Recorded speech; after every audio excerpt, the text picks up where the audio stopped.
গণছড়ার সাম্প্রতিক 12 জুলাই এর হিংসায় ক্ষতিগ্রস্তদের পাশে দাঁড়ালো দ্য আর্ট অফ লিভিং। গোটা বিশ্ব জুড়ে আর্ত মানুষের সেবায় নিয়োজিত এই সংস্থা রবিবার দুপুরে গন্ডছড়া মহকুমার হরিপুর 6 কাঠ এলাকায় এক ত্রাণ শিবিরের আয়োজন করে। এই শিবিরে ওই দিন অসহায় 64টি পরিবারগুলোর হাতে কম্বল, কাপড় চোপড়, খাতা কলম, সাবান, জুতো, শীতের কাপড়, শার্ট ইত্যাদি সামগ্রী তুলে দেওয়া হয়। এই শিবির সম্পর্কে আয়োজকদের মধ্যে প্রবীর ধর বাপি চৌধুরী বিস্তারিত আলোচনা করেন। তিনি জানান, আগামী দিনেও অসহায় পরিবারগুলির পাশে থাকবে দ্য আর্ট অফ লিভিং। আয়োজকদের এই উদ্যোগে খুশি আক্রান্ত পরিবারগুলি। তো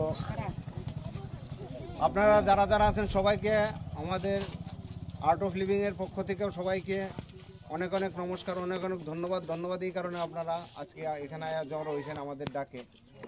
আইসি আর্ট অফ লিভিং এর পক্ষ থেকে। আর্ট অফ লিভিং হয়েছে রবি শঙ্করজি প্রতিষ্ঠা করছে, আধ্যাত্মিক গুরু রবি শঙ্করজি।